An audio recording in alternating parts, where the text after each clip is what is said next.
রব্বুল আলামিন এই অবস্থা দেখার পর জিবরাইল আমিন আলাইহিস সালাতু ওয়াস সালামকে বলতেছে, জিবরাইল যাও আমার হাবিবকে যায় বলো এই সূরাটা নিয়ে যাও।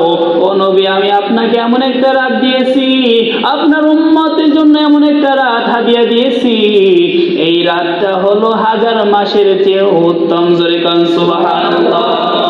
বনি ইসরাইল ওই ব্যক্তি 1000 মাস ইবাদত করে যেই নেকি অর্জন করেছে, আপনার উম্মতেরা যদি লাইলাতুল কদরে ইবাদত বন্দেগী করে ওরকম 1000 মাস নয়, 1000 মাসের চেয়েও বেশি সব দিয়া দিব। জোরে কান সুবহানাল্লাহ। ইন্না আনজালনাহু ফি লাইলাতিল কদর, নিশ্চয়ই আমি কদরের রজনীতে কোরআনুল কারীম নাযিল করেছি। জোরে কান সুবহানাল্লাহ। ওয়া মা আদরাকা মা লাইলাতুল কদর, ও নবী আপনি কি জানেন লাইলাতুল কদর কি? লাইলাতুল কদরি খায়রুম মিন আলফি শাহর, লাইলাতুল কদর হলো 1000 মাসের চেয়ে উত্তম। জোরে কান সুবহানাল্লাহ। 1000 মাসের ভিতরে যত ইবাদত করা যায়, 1000 মাস ইবাদত করলে যেই পরিমাণ সওয়াব অর্জন হয়, বান্দা তুমি লাইলাতুল কদরে এক রাত ইবাদত করবে, তোমার ওই 1000 মাসের চেয়েও বেশি পরিমাণ সওয়াব আমি আল্লাহ দিয়ে দিব। জোরে কান সুবহানাল্লাহ। শুধু তাই নয়, পয়গম্বর হাদিসের ভিতরে জানায় ইযা কানা লাইলাতুল কদরি নাযালা জিবরাইল।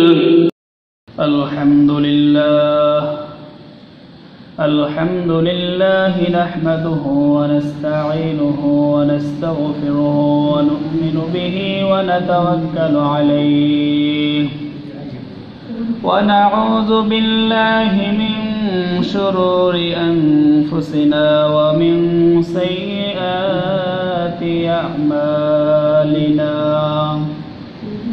من يهده الله فلا مضل له ومن يضلله فلا هادي له ونشهد أن لا إله إلا الله وحده لا شريك له وأشهد أن محمدا عبده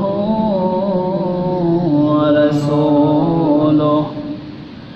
أما بعد فقد قال الله تعالى في كلامه المجيد والفرقانه الحميد. أعوذ بالله من الشيطان الرجيم. بسم الله الرحمن الرحيم. إنا أنزلناه في ليلة القدر وما أدراك ما ليلة القدر. ليلة القدر خير من ألف شهر. وقال النبي صلى الله عليه وسلم إذا كان ليلة القدر نزل جبرائيل في كبكبة من الملائكة يصلون على كل قائم أو قاعد يذكر الله عز وجل، أو كما قال النبي عليه الصلاة والسلام. وقال تعالى في شان حبيبه إن الله وملائكته يصلون على النبي يا أيها الذين آمنوا صلوا عليه وسلموا تسليما. اللهم صل على سيدنا ونبينا وشفينا وحبيبنا ومولانا محمد صلى الله عليه وعلى آله وأصحابه وبارك وسلم. اللهم صل على سيدنا ونبينا وشفينا وحبيبنا ومولانا محمد صلى الله عليه وعلى آله وأصحابه وبارك وسلم اللهم صل على سيدنا ونبينا وشفينا وحبيبنا ومولانا محمد صلى الله عليه وعلى آله وأصحابه وبارك وسلم الحمد لله আল্লাহ পাক রব্বুল আলামিনের দরবারে অসংখ্য অগণিত শুকরিয়া আদায় করতেছি, যেই মহান রব্বে কারীম আপনাকে আমাকে দয়া করে মায়া করে আজ 27শে কদর লাইলাতুল কদরের এই রাত্রে মসজিদে আসার মতো বসার মতো তৌফিক দান করলেন। এজন্য সকলেই কালিমাতুশ শুকর আদায় করি আলহামদুলিল্লাহ। আসলে এটা আমাদের জন্য একটা বড় নিয়ামত, কথা ঠিক কিনা? আল্লাহ পাক রব্বুল আলামিনের অসংখ্য নিয়ামত আমাদের উপরে আছে। যেই নিয়ামতের দাম যত বেশি সেই নিয়ামত তত সস্তা করে দিয়েছেন। জোরে কোন সুবহানাল্লাহ।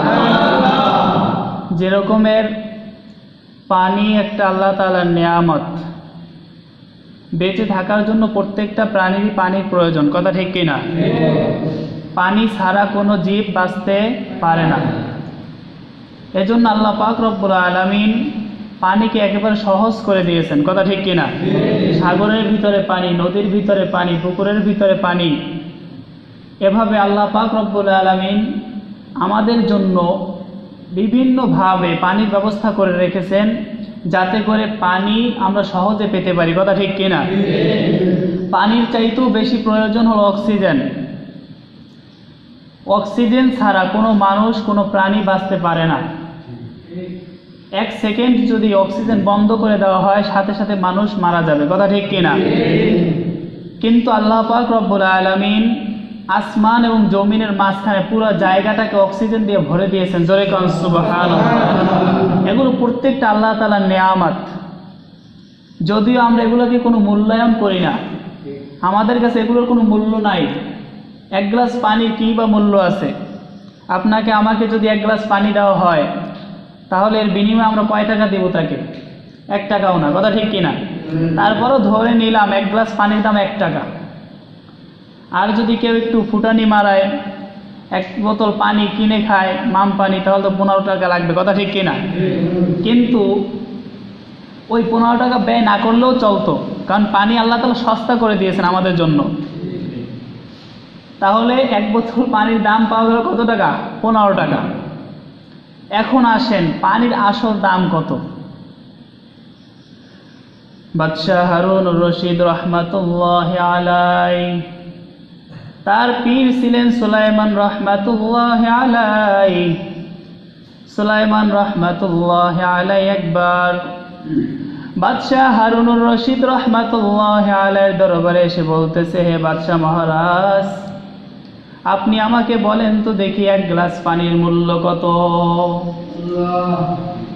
বাদশাহ হারুনুর রশিদ বলতেছে, 1 গ্লাস পানির আবার কিসের মূল্য? আপনার কয় গ্লাস পানি লাগবে? আপনার টনকে টন পানি এনে আপনার সামনে উপস্থিত করব, কোনো টাকা দেওয়া লাগবে না। সুলাইমান রহমাতুল্লাহি আলাইহি বলতেছেন, হে বাদশাহ, আমি তোমাকে বলতেছি, মনে করো তুমি এমন একটা জায়গায় গিয়েছো, মরুভূমির এলাকা সফরে গিয়েছো। 3 দিন পর্যন্ত তুমি সফরে, 3 দিনের ভিতরে তোমার কোনো পানির ব্যবস্থা নাই। পানির পিপাসায় তোমার কলিজা ছটফট ছটফট করতেছে, তোমার কলিজা পর্যন্ত শুকিয়ে গেছে।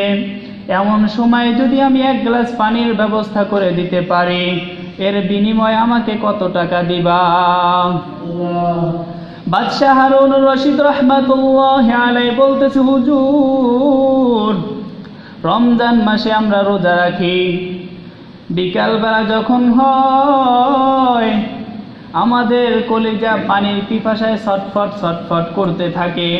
মনে হয় যেন ইফতারিতে সমস্ত পানি আমি একাই খেয়ে ফেলবো, সব ইফতারি আমি একাই খেয়ে ফেলবো। কিন্তু যখন পানি পান করি এত মজা পাই, এত মজা অন্য কোনো জিনিসের ভিতরে পাওয়া যায় না। জোরে কান সুবহানাল্লাহ। সেই জায়গায় যদি 3 দিন পর্যন্ত আমি পানি না পাওয়ার কারণে আমার প্রাণ যদি ছটফট ছটফট করতে থাকে, ওই সময় যদি আপনি 1 গ্লাস পানির ব্যবস্থা করে দিতে পারেন, আমি আমার রাজত্বের অর্ধেক লিখিয়া দিব। জোরে কান সুবহানাল্লাহ।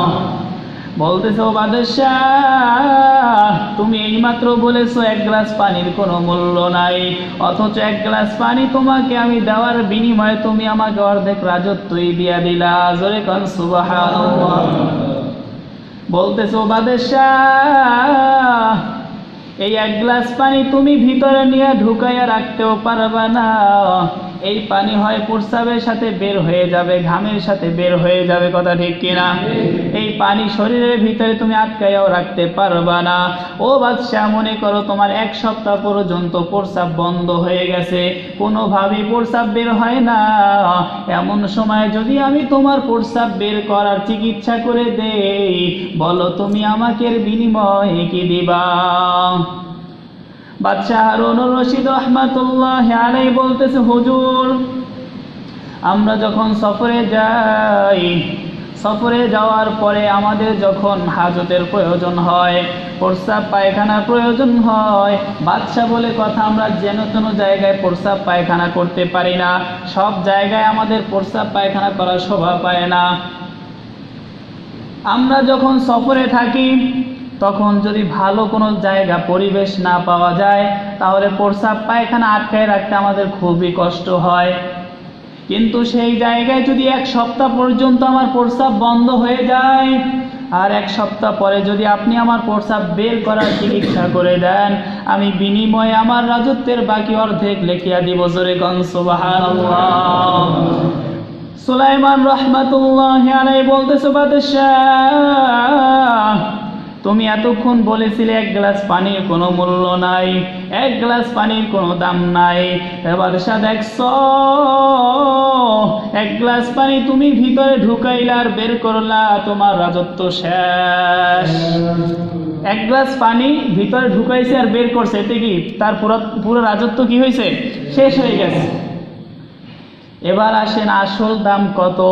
1 গ্লাস পানির আসল দাম কত? বনি ইসরাইলের এক আবেদ ব্যক্তি আল্লাহ তাআলার কাছে দোয়া করেছেন। ওই ব্যক্তি বৈরাগ্য জীবন লাভ করেছিল। বৈরাগ্য জীবন বলা হয় ঘর বাড়ি সংসার সবকিছু ত্যাগ করে জঙ্গলে গিয়া নিরিবিলি ইবাদত বন্দেগিরি করা, সমাজ থেকে বিচ্ছিন্ন হয়ে যাওয়া, এইটাকে বলা হয় বৈরাগ্য জীবন। তো ওই দরবেশ বৈরাগ্য জীবন লাভ করেছিল। সে এক জঙ্গলের ভিতরে গেল। জঙ্গলের চতুর্দিকে নদী আর নদী, মাঝখানে একটা ছোট্ট চর। ওই চরের ভিতরে কিছু গাছপালা দেখা গেল। সেখানে সে ছোট্ট একটা ঘর বানাইয়া ইবাদত বন্দেগিরি করতেছে। ওই দরবেশ আল্লাহর কাছে দোয়া করছে, আল্লাহ, যতদিন আমি এখানে থাকবো তোমার ইবাদত করে কাটাবো। আয় আল্লাহ, তোমার কাছে 2টা দরখাস্ত। 1 নম্বর দরখাস্ত হলো, আমার মওয়াত যখন হবে সেজদার হালতে যেন মওয়াত হয়। জোরে কান সুবহানাল্লাহ। 2 নম্বর শর্ত হলো, 2 নম্বর দোয়া হলো, আমি কিয়ামত পর্যন্ত যেন এই সেজদা অবস্থায় থাকতে পারি। জোরে কান সুবহানাল্লাহ। আল্লাহ পাক রব্বুল আলামিন দরবেশের দোয়া কবুল করলেন। ওই দরবেশ 500 বছর পর্যন্ত ইবাদত বন্দেগিরি করলো। 500 বছর পরে সেজদার হালতেই মৃত্যু হইল। এখন পর্যন্ত ওই দরবেশ সেজদার হালতেই আছে। জোরে কান সুবহানাল্লাহ। কিন্তু কিয়ামত পর্যন্ত থাকবে, কোন বান্দা ওই দরবেশের খবর নিতে পারবে না। সে কোথায় আছে, কেমন ভাবে আছে, কোন জঙ্গলে আছে, কেউ বলতে পারবে না। কারণ আল্লাহ তাআলা প্রত্যেকটা মানুষের ভিতর থেকে সেই আকর্ষণ দূর করে দিয়েছে। তো এই দরবেশের রূহকে আল্লাহ পাক রব্বুল আলামিন হাজির করলেন। ওই দরবেশের রূহ হাজির করার পর আল্লাহ তাআলা বলতেছে আমার দয়ায় তোমাকে জান্নাত দিয়া দিলাম। জোরে কান সুবহানাল্লাহ। আমার দয়ায় তুমি জান্নাতে চলে যাও। দরবেশের এই কথাটা ভালো লাগে নাই। আয় আল্লাহ, যদি তোমার দয়ায় জান্নাতে যেতে হয় তাহলে আমার 500 বছরের ইবাদত দিয়া কি করব? আমার 500 বছর ইবাদত গেল কোথায়? তোমার দয়া লাগবে কেন? আমার 500 বছর ইবাদতই তো যথেষ্ট। আল্লাহ তাআলা বলতেছে ফেরেশতা, এই বান্দার রূহটাকে জাহান্নামে ঢুকায়ও না, জাহান্নামের কিনারা দিয়া তোমরা একটু হাঁটাইয়া নিয়ে আসো। কারণ এই দরবেশের রূহ যদি জাহান্নামের ভিতরে ঢুকানো হয় এই বান্দার রূহখানা পুড়িয়া ছাই হয়ে যাবে, এই বান্দা আর থাকতে পারবে না। এজন্য জাহান্নামের কিনারা দিয়ে তাকে একটু ঘুরে আনো। ওই দরবেশকে যখন ফেরেশতারা জাহান্নামের কিনারা দিয়ে হাতিয়া হাতিয়া নিয়ে যাইতেছে, এমন সময় জাহান্নামে গরম তাপ, ওই গরমের তাপের কারণে তার তৃষ্ণা বেড়ে গেল, কলিজা শুকাইয়া গেল, পানি পানি বলে চিৎকার করতেছে। আর একজন ফেরেশতার সামনে ঠান্ডা পানি নিয়ে আসছে। সে ঠান্ডা পানি নিয়ে যখন দরবেশ সামনে সামনে হাঁটতেছে, ওই দরবেশ বলতেছে ভাই দাঁড়াও, আমাকে এক গ্লাস পানি পান করাও। ফেরেশতা বলতেছে আমি তো পানি পান করাবার জন্যই আসছি, তবে মাগনা কোনো পানি হবে না, আমার কাছে কোনো মাগনা পানি হবে না, এর বিনিময় দেওয়া লাগবে। বলতেছে তুমি কি চাও বিনিময়? বলতেছে এক গ্লাস পানি দিতে পারি, বিনিময়ে 500 বছরের খালেস ইবাদত দিতে হবে। এক গ্লাস পানি দিতে পারি, তবে 500 বছরের খালেস ইবাদত আমাকে দিতে হবে, এর বিনিময়ে মাগনা কোনো পানি দেওয়া যাবে না। ওই ব্যক্তির তৃষ্ণা এতই বেড়ে গেছে, তার আদৌ হুঁশ নাই যে 500 বছর ইবাদত দিয়া যদি আমি পানি ক্রয় করি তাহলে আমি জান্নাতে যাব কি দিয়া। ওই ব্যক্তি পানি পাওয়ার আশায় বলতেছে ভাই তুমি আমার 500 বছর ইবাদত নিয়ে যাও, বিনিময়ে আমাকে এক গ্লাস পানি পান করাও। এক গ্লাস পানির বিনিময়ে 500 বছরের খালেস ইবাদত দিয়া দিল। এরপরে দরবেশকে আবার ডাকা হলো, হে দরবেশ, তুমি তো 500 বছরের ইবাদত এক গ্লাস পানির বিনিময়ে দিয়ে ফেলছো, এখন তুমি জান্নাতে যাইবা কিসের আশায়? কিসের মাধ্যমে এখন জান্নাতে যাবে? তখন ওই দরবেশ কান্দে আর কয় আল্লাহ, বুঝতে পারি নাই, আয় আল্লাহ তোমার রহমত ছাড়া কেউ জান্নাতে যেতে পারবে না। এই কথাটা যদি আমি আগে জানতাম তাহলে এরকম ভুল আমি কখনো করতাম না। জোরে কান সুবহানাল্লাহ। বলতেছে রে দরবেশ, দুনিয়ায় বসে তুমি এক গ্লাস দুই গ্লাস নয়, হাজার হাজার গ্লাস পানি খেয়েছো। ওই এক গ্লাস পানির মূল্য আজকে আমি আল্লাহকে দিয়া তারপরে তুমি জান্নাতে যাও, দেওয়া সম্ভব হবে না। আল্লাহ তাআলার নিয়ামতের এত দাম, এজন্য প্রত্যেকটা নিয়ামত আল্লাহ পাক রব্বুল আলামিন অত্যন্ত দামি। যেই জিনিস যত প্রয়োজনীয় বেশি, ওই জিনিসকে আল্লাহ তাআলা সহজ করেছেন বেশি। জোরে কান সুবহানাল্লাহ। অক্সিজেন ছাড়া মানুষ বাঁচবে না, এই অক্সিজেনকে আল্লাহ তাআলা এত সহজ করে দিয়েছেন। বান্দা তুমি নাকটা টান দিবা, সঙ্গে সঙ্গে তোমার নাকের ভিতরে অক্সিজেন চলে যাবে। জোরে কান সুবহানাল্লাহ। এই অক্সিজেন যদি ক্রয় করা লাগতো তাহলে কোনো মানুষ, গরিব মানুষ বেঁচে থাকার কোনো অধিকার তাদের ছিল না। কারণ সব বড় লোকেরাই টাকা পয়সা দিয়ে অক্সিজেন কিনা তারপর তারা বাঁচত। কথা ঠিক কিনা? যেহেতু আল্লাহ পাক রব্বুল আলামিন জানেন এই অক্সিজেন ছাড়া আমার বান্দা বান্দিরা বাঁচবে না, এজন্য আল্লাহ পাক রব্বুল আলামিন এই অক্সিজেনকে এত সহজ করে দিয়েছেন। বান্দা তুমি নাক টান দিলেই তোমার নাকের কাছে এই অক্সিজেন হাজির হয়ে যাবে। জোরে কান সুবহানাল্লাহ। এভাবে আল্লাহ তাআলার যত নিয়ামত আছে, প্রত্যেকটা নিয়ামতের যদি আলাদা আলাদা ভাবে হিসাব করা হয়, ওই নিয়ামতের হিসাব দিয়ে কোনো বান্দা জান্নাতে যেতে পারবে না। কথা ঠিক কিনা? আল্লাহ তাআলার দয়া লাগবে। কি লাগবে? আল্লাহ তাআলার দয়া। আল্লাহ তাআলার দয়া ব্যতীত কোনো ব্যক্তি জান্নাতে যেতে পারবে না। সে যত বড় আবেদ হোক, যত বড় নেককার হোক, যত বড় আলেম হোক, যত বড় মুফতি মুহাদ্দিস হোক, কোনো ব্যক্তি নিজের নেক আমলের দ্বারা জান্নাতে যেতে পারবে না। কথা ঠিক কিনা? তো লাইলাতুল কদর, এই কদরের রাত, এটা আমাদের জন্য একটা বিশাল বড় নিয়ামত। এরকমের নিয়ামত পূর্ববর্তী কোন উম্মতকে দেওয়া হয় নাই, একমাত্র উম্মতে মুহাম্মাদীকে দেওয়া হয়েছে। জোরে কান সুবহানাল্লাহ। হাদিস শরীফের ভিতরে পয়গম্বর জানায়, এই লাইলাতুল কদর একমাত্র আমার উম্মতকেই দেওয়া হয়েছে, এর পূর্ববর্তী কোন উম্মতকে লাইলাতুল কদর দেওয়া হয় নাই। জোরে কান সুবহানাল্লাহ। আল্লাহ রাসূল একদিন সাহাবায়ে কেরামদের নিয়ে বয়ান করতেছেন যে বনি ইসরাইলের একজন ব্যক্তি 500,000 মাস পর্যন্ত সে আল্লাহর ইবাদত বন্দেগী করেছেন, রাত্রিবেলা তাহাজ্জুদের নামাজ পড়েছেন, দিনের বেলা আল্লাহর রাস্তায় জিহাদ করেছেন, এভাবে 1000 মাস পর্যন্ত আল্লাহর ইবাদত বন্দেগী করেছেন। 1000 মাস মানে 83 বছর 4 মাস। সাহাবায়ে কেরাম একটু তাদের মনটা ছোট হয়ে গেল, আমরা তো এত হায়াত পাবো না, আমাদের হায়াত হলো কম, কিন্তু ইবাদত করতে হবে অনেক বেশি। আমরা যেহেতু শ্রেষ্ঠ নবীর শ্রেষ্ঠ উম্মত, অতএব আমাদেরকেও বেশি বেশি ইবাদত করে তাদের চাইতে আমাদের অগ্রগণ্য হতে হবে। কিন্তু আমাদের হায়াত কম, আমরা তো 1000 মাস পর্যন্ত আল্লাহর ইবাদত বন্দেগীতে কাটাইতে পারবো না।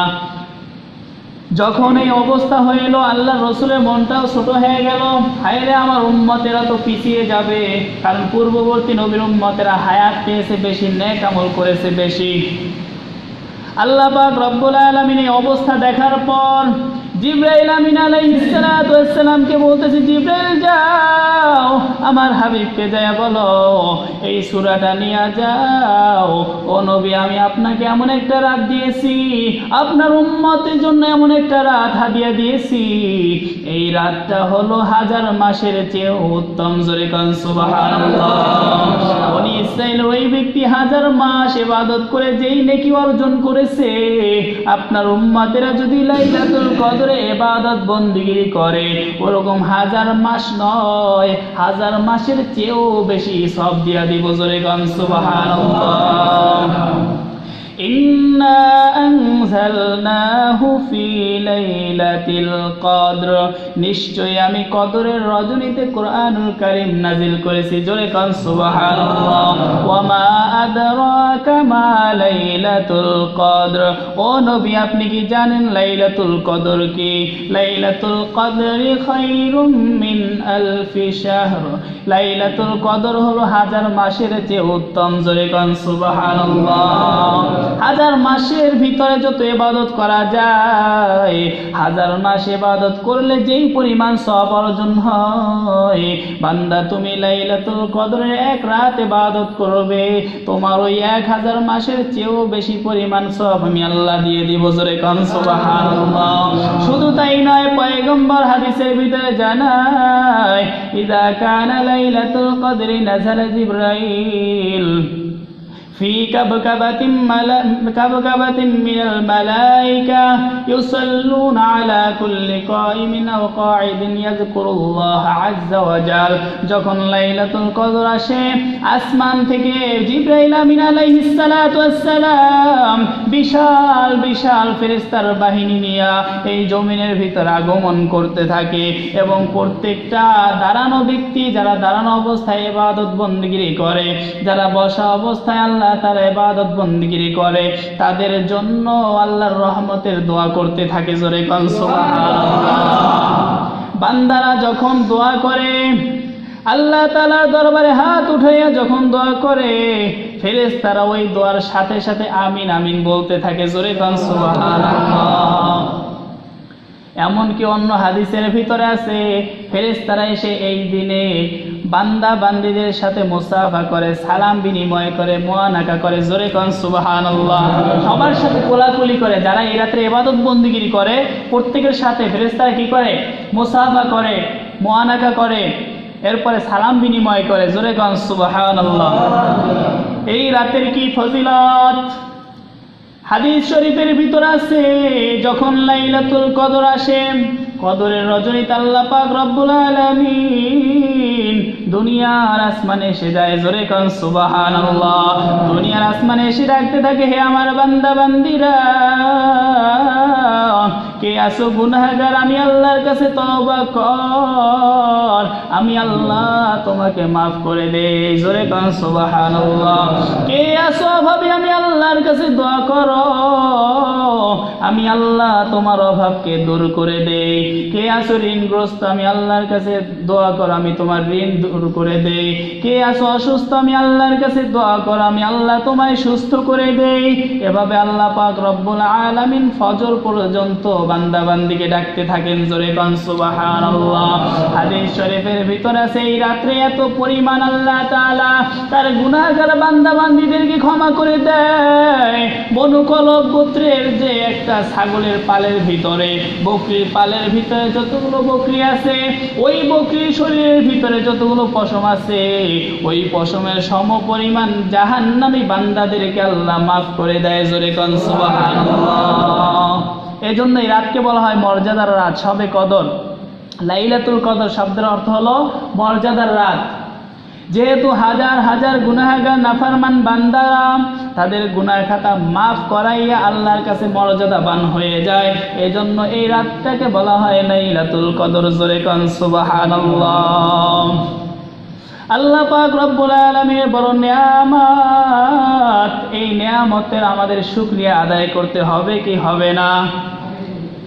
কি হবে কি হবে না? এই নিয়ামতের শুকরিয়া আদায় হবে যদি আমরা বেশি বেশি পরিমাণে ইবাদত বন্দেগী করি, তাহলেই আল্লাহ তাআলার নিয়ামতের শুকরিয়া আদায় হবে, কথা ঠিক কি না? এখন আমরা কিভাবে এই রাতটাকে কাটাবো, কিভাবে ইবাদত বন্দেগী করব? এই রাতের জন্য নির্ধারিত কোনো ইবাদত নাই, নির্দিষ্ট কোনো রাকাতের সংখ্যা নাই, নির্দিষ্ট কোনো নিয়াত নাই, নির্দিষ্ট কোনো সূরা নাই, বরং যে যত রাকাত খুশি তত রাকাত নামাজ পড়তে পারবে। এশার নামাজের পর থেকে ফজরের আগ পর্যন্ত যত নামাজ পড়া হয়, এই নামাজকে বলা হয় তাহাজ্জুদের নামাজ। কি নামাজ? তাহাজ্জুদের নামাজ। অতএব তাহাজ্জুদের নিয়ত করে আপনারা আদায় করতে পারবেন, অথবা যদি কেউ নফলের নিয়ত করে তারপরও আদায় হয়ে যাবে, কোনো সমস্যা নাই। আমরা দুই দুই রাকাত করে নফল ইবাদতের নিয়ত করব অথবা তাহাজ্জুদের নিয়ত করব, এভাবে আমরা দুই দুই রাকাত করে আমরা নামাজ আদায় করতে থাকবো। কি রাজি আছি না নাই? অবশ্যই আমাদের দুই দুই রাকাত করে নফল নামাজ আদায় করতে হবে। যে কোনো সূরা দিয়ে পড়া যাবে, কোনো অসুবিধা নাই। যে এই রাকাতে এই সূরা 5 বার 7 বার 9 বার এভাবে কোনো নির্দিষ্ট ধারাবান্ধা নিয়ম নাই। 2 রাকাতের পর দোয়া পড়তে হবে, 4 রাকাতে দুরূদ শরীফ পড়তে হবে, এরকম কোনো ধারাবান্ধা কি নাই, নিয়ম নাই। আপনার ভালো লাগে আপনি নামাজ পড়েন, ভালো লাগে না আপনি কোরআন তেলাওয়াত করেন, ভালো লাগে না আপনি জিকির করেন, ভালো লাগে না আপনি দুরূদ শরীফ পাঠ করেন। যে কোনো ইবাদত করলে করা যায়, কোনো ধারাবান্ধা নিয়ম নাই। হাদিস শরীফের ভিতরে আছে, বলা হয়েছে যে মান কামা লাইলাতুল কদরি ঈমানান ওয়া ইহতিসাবান গুফিরা লাহু মা তাকদ্দামা মিন যামবি। যে কদরের রাতে যে ব্যক্তি ঈমানের সাথে সওয়াবের আশায় ইবাদত বন্দেগী করবে, ওই ব্যক্তির জীবনের সব গুনাহ মাফ করে দেওয়া হবে, জোরে কান সুবহানাল্লাহ। জীবনের সব গুনাহ আল্লাহ তাআলা মাফ করে দিবে যে ব্যক্তি কদরের রাতে দাঁড়াইয়া দাঁড়িয়ে আল্লাহ তাআলা ইবাদত বন্দেগী করবে, মানে নামাজ পড়বে। কি করবে? নামাজ পড়বে। তাহলে হাদিস শরীফ থেকে পেলাম এই একটা আমল, এই রাত্রে আমাদের বেশি বেশি পরিমাণ নফল ইবাদত করতে হবে। 2 নম্বরে আরেকটা আমল হলো, আম্মা জানা আয়েশা রাদিয়াল্লাহু তাআলা আনহা হাদিসের ভিতরে বলেন, ও পয়গম্বর, যদি আমি জানতে পারি লাইলাতুল কদর কোন রাতে হবে, তাহলে আমি ওই রাতে কি বলবো, কি দোয়া পড়ব? আল্লাহ রাসূল বলতেছে, আয়েশা, কুলি আল্লাহুম্মা ইন্নাকা আফুওয়ান তুহিব্বুল আফওয়া ফাআফু আন্নী। ও আয়েশা, তুমি এই দোয়া করো, ইয়া আল্লাহ, আপনি দয়ালু, আপনি দয়া করতে ভালোবাসেন, সুতরাং আপনি আমাকে ক্ষমা করে দেন। জোরে কোন সুবহানাল্লাহ। আপনি ক্ষমাশীল। আল্লাহুম্মা ইন্নাকা আফুউন তুহিব্বুল আফওয়া ফাআফু আন্নী। হায় আল্লাহ, আপনি ক্ষমাশীল, ক্ষমা করতে আপনি ভালোবাসেন, সুতরাং আমাকে কি করে দেন? ক্ষমা করে দেন। এই দোয়াটা তুমি পড়বে, তাহলে লাইলাতুল কদরে আরেকটা আমল পাওয়া গেল। এই রাত্রে আমাদের আল্লাহ তাআলার কাছে ক্ষমা প্রার্থনা করতে হবে, কথা ঠিক কিনা? তওবা করতে হবে, কান্নাকাটি করতে হবে আল্লাহর কাছে। আল্লাহর কাছে যদি কান্নাকাটি করে চাওয়া যায়, আল্লাহ তাআলা কাউকে মাহরুম করবে না। এজন্য আল্লাহ তাআলার কাছে কেঁদে কেঁদে আমাদের দোয়া করতে হবে, তাহলে আল্লাহ তাআলা আমাদের দোয়া কি করবেন? কবুল করবেন। কারণ আল্লাহ পাক রব্বুল আলামিন বান্দার চোখের পানি সহ্য করতে পারে না। বান্দা যখন চোখের পানি নিয়ে আল্লাহর কাছে দোয়া করে, মালিক তুমি আমার জীবনের গুনাহ মাফ করে দাও, আল্লাহ তাআলা বান্দার চোখের পানি দেখার সাথে সাথে বান্দার জীবনের গুনাহগুলো মাফ করে দেয়। জোরে কোন সুবহানাল্লাহ। আল্লাহ তাআলা বান্দার চোখের পানি সহ্য করতে পারেন না। এজন্য আল্লাহ তাআলার কাছে যদি কেঁদে কেঁদে তওবা করা যায়, আল্লাহ তাআলা জীবনের পাহাড় পরিমাণ গুনাহ হলেও আল্লাহ তাআলা ক্ষমা করে দিবেন। জোরে কোন সুবহানাল্লাহ। বিপদে পড়ে যখন বান্দা কেঁদে কেঁদে আল্লাহ তাআলার কাছে সাহায্য চায়, আল্লাহ তাআলা বিপদ থেকে উদ্ধার করে দেয়। জোরে কোন সুবহানাল্লাহ। 3 যুবক হাঁটতেছেন, হাঁটতে হাঁটতে এমন এক এলাকায় চলে গেল, সেখানে পাহাড়ি অঞ্চল, চতুর্দিকে পাহাড়। এমন সময় বৃষ্টি নামতেছে, মুষলধারে বৃষ্টি হচ্ছে। ওই 3 যুবক পাহাড়ের গুহার ভিতরে আশ্রয় নিল। 3 যুবক যখন পাহাড়ের গুহার ভিতরে আশ্রয় নিল, হঠাৎ করে উপর থেকে বিশাল বড় এক পাথর এসে গুহার মুখখানা আটকিয়ে গেল। যুবকের দল চিন্তা করতেছে, হায় রে, এখান থেকে বুঝি আর কোনোদিন বের হওয়া যাবে না, এখানেই মনে হয় আমাদের পচে গলে শেষ হয়ে যেতে হবে। ওই যুবক পরামর্শ করতেছে কি করা যায়। যুবকেরা মিলে এবার পাথরটাকে ধরে ধাক্কা ধাক্কি করতেছে, কিন্তু পাথর সরতেছে না। এত বিশাল এক পাথর, কয়েকজনে মিলে ধাক্কা দিলেও পাথর সরে না। ওই যুবকেরা এবার চিন্তা করতেছে কি করা যায়, এই বিপদ থেকে কে রক্ষা করবে। ওই যুবকেরা পরামর্শ করতেছে, আল্লাহর কাছে দোয়া কর, আল্লাহ তাআলা আমাদেরকে এই বিপদ থেকে রক্ষা করবেন। জোরে কোন সুবহানাল্লাহ। যুবকেরা বলতেছে, জীবনে কোনো ভালো কাজ করি নাই, আল্লাহর কাছে কোন ওসিলায় আমি দোয়া করব, কিসের ভরসায় আমি আল্লাহর কাছে দোয়া করব।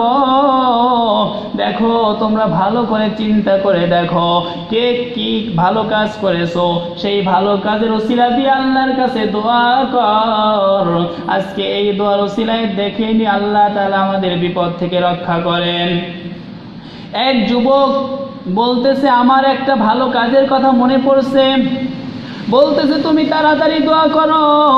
আল্লাহ তাআলার কাছে ওই যুবক দোয়া করতেছে, মালিক, ও মালিক, আমি এমন একজন যুবক, আমি একটা গরিব যুবক, আমি দিন আনি দিন খাই। আয় আল্লাহ, আমার মা বাবা, আমার স্ত্রী সন্তান সবাই আছেন। আমি একদিন কাজ করার জন্য বাহিরে বের হলাম, কিন্তু ওই দিন কোনো কাজ পেলাম না। আমি কাজ না পাওয়ার কারণে বাড়িতে ফিরে এসে দেখি আমার ছোট্ট ছোট্ট শিশুরা কান্নাকাটি করতেছে, আমার স্ত্রী ক্ষুধার তাড়নায় কান্নাকাটি করতেছে, আমার মা বাবা অত্যন্ত বৃদ্ধ মানুষ, খাদ্য না পাওয়ার কারণে তারাও দুর্বল হয়ে পড়েছেন। দ্বিতীয় দিন আমি আবার কাজের খোঁজে বের হয়ে গেলাম। দ্বিতীয় দিন আমি সামান্য কিছু কাজ পেলাম। কাজ করার বিনিময়ে যা কিছু পেলাম, আমি ওই টাকা দ্বারা কিছু দুধ কিনে আনলাম। আমি জীবনে ওয়াদা করেছি, আমি যা কিছু কামাই করব, যা কিছু খাদ্য দ্রব্য বাসায় নেব, আমার মা বাবাকে না খাওয়াই আমি আমার স্ত্রী সন্তানকে খাওয়াইতে পারি না। জোরে কোন সুবহানাল্লাহ।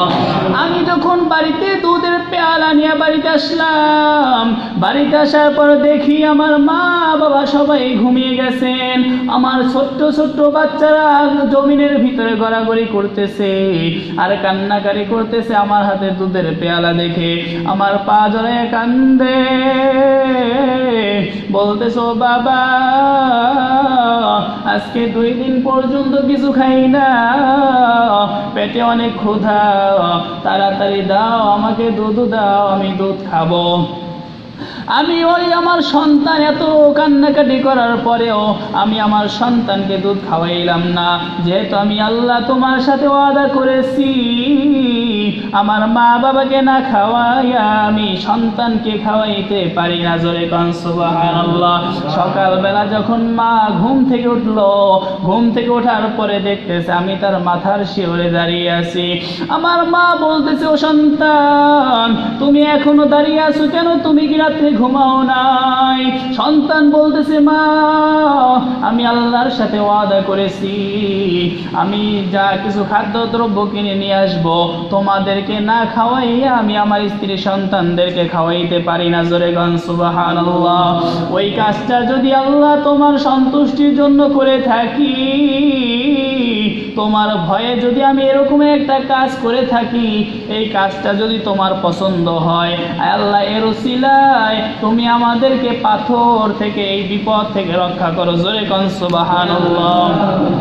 দোয়া করার সাথে সাথে পাথরখানা পাহাড়ের গুহা থেকে ছিটকে অন্যত্র দূরে সরে যায়। জোরে কোন সুবহানাল্লাহ। 1/3 পাথর দূরে সরে যায়, কিন্তু এখন পর্যন্ত ওই 3 জন যুবকের বের হওয়া সম্ভব না। দ্বিতীয় যুবক বলতেছে, আমার একটা কাজের কথা মনে পড়েছে, বলতেছে তাড়াতাড়ি বলো, আল্লাহ তাআলার কাছে দোয়া কর, দেখিনি আল্লাহ তাআলা এর উসিলায় আমাদের পাথর থেকে রক্ষা করে, এই বিপদ থেকে রক্ষা করে। দ্বিতীয় যুবক দোয়া করতেছে, আল্লাহ আমি একজন বড়লোক যুবক, আমার অসংখ্য কর্মচারী রয়েছে, আমার কর্মচারীরা একদিন কাজ করতে এসেছিল, কেউ কেউ এসেছিল সকাল থেকে সন্ধ্যা পর্যন্ত কাজ করেছে, আর একদল মানুষ এসেছে দুপুরের পর থেকে সন্ধ্যা পর্যন্ত কাজ করেছে। আমি 2 দলকেই সমান ভাগে মজুরি দিলাম, সবাইকে আমি সমহারে মজুরি প্রদান করলাম, কিন্তু একটা যুবক যে সকাল থেকে সন্ধ্যা পর্যন্ত কাজ করেছিল, ওই যুবক এসে আমার কাছে অভিযোগ করলো, মালিক আপনি যে আমাদেরকে এবং তাদেরকে সমান মজুরি দিয়েছে, এটা ইনসাফ হয় নাই, কারণ আমরা সকাল থেকে সন্ধ্যা পর্যন্ত কাজ করে যে টাকা পাবো, তারা দুপুর থেকে সন্ধ্যা পর্যন্ত কাজ করে একই টাকা পাবে, এটা হয় না, হয় আমাদেরকে বাড়াইয়া দেন নয়তো তাদেরকে কমাইয়া দেন। আয় আল্লাহ, ওই যুবকের কথা আমি শুনলাম না, আমি বললাম এটা আমার ইচ্ছা, আমি সবাইকে সমান দিতে পারি। যদি ওই যুবকের দাবিটা ছিল যথার্থ, কিন্তু আমি ওই যুবকের কথাটা মানলাম না, না মানার কারণে যুবক ওই টাকাগুলো আমার কাছে রেখে আমার টাকাগুলো সে নিল না, ওই যুবক চলে গেল।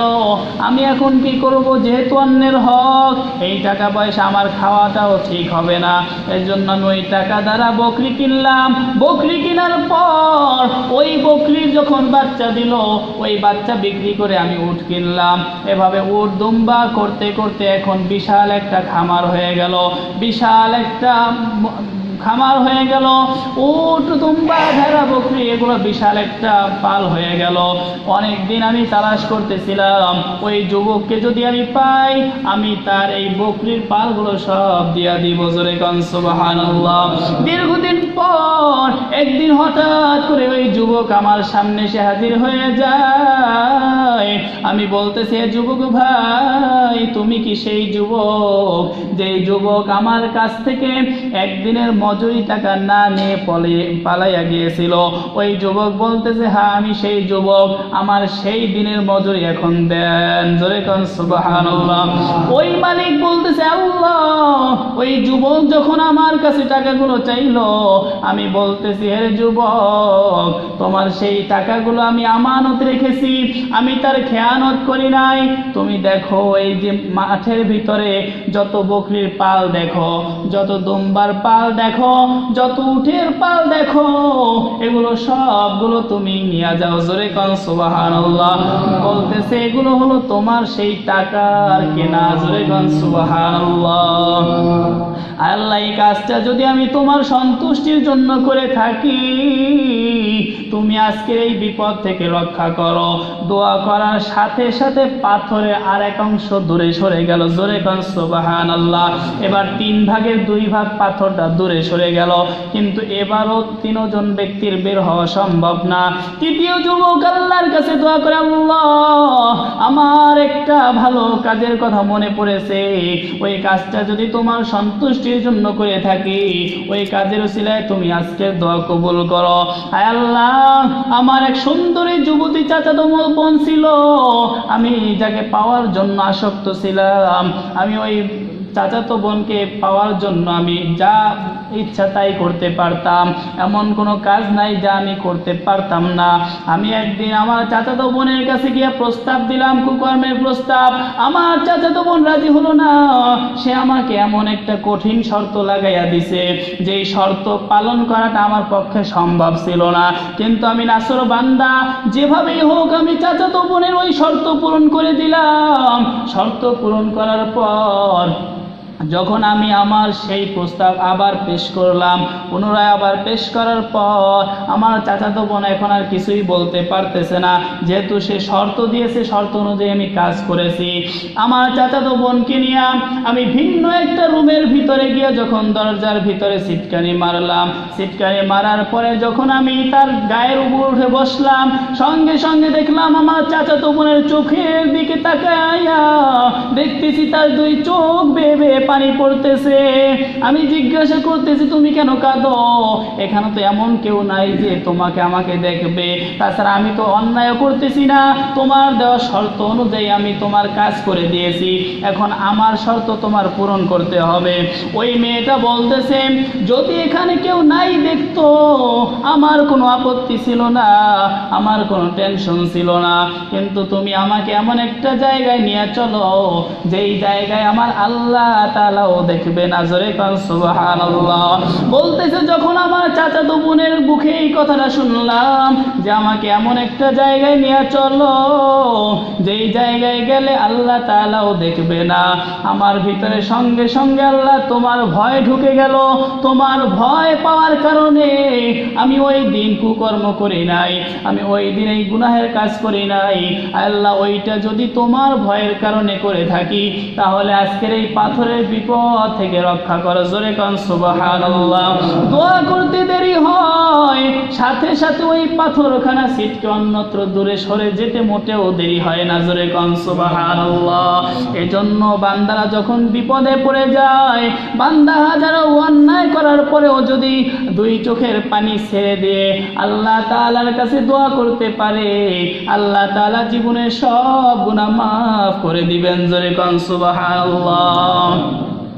এখন আমরা যে তওবা করব, তওবা করার জন্য 4টা শর্ত আছে। আমি যে তওবা করব, আমি যেই গুনাহের জন্য তওবা করতেছি, আমাকে মনে মনে অনুতপ্ত হতে হবে। আমি অন্যায় করেছি, আমি ভুল করেছি, আমি আল্লাহ তাআলার নাফরমানি করেছি, অতএব আমি আসলে অন্যায় করেছি, এই কাজ করা আমার উচিত হয়নি।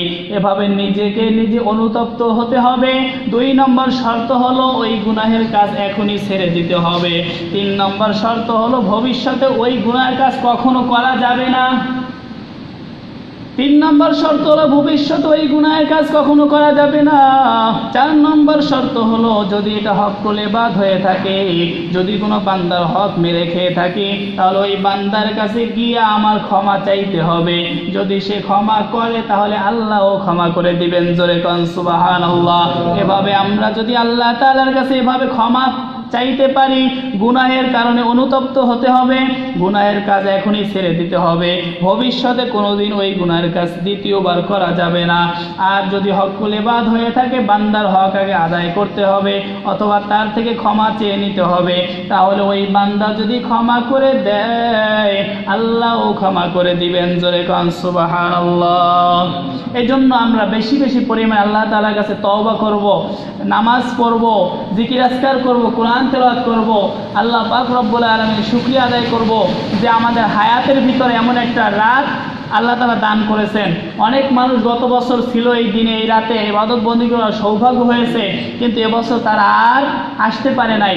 অনেকে ইন্তেকাল করেছে, অনেকে কবর পথের যাত্রী হয়েছে, কথা ঠিক কিনা? এই জন্য আল্লাহ তাআলা যে আমাদেরকে বাঁচিয়ে রাখছেন, এই জন্য বেশি বেশি পরিমাণে শুকরিয়া আদায় করা দরকার। আসুন আমরা সকলেই আল্লাহ তাআলার ইবাদত বন্দেগী বেশি বেশি পরিমাণে করি। আল্লাহ পাক রব্বুল আলামিন সবাইকে খাঁটি ওলি হিসেবে কবুল করুক, সকল বলি আমিন। ওয়া মা আলাইনা ইল্লাল বালাগ। আসসালামু আলাইকুম ওয়া রাহমাতুল্লাহি ওয়া বারাকাতুহু।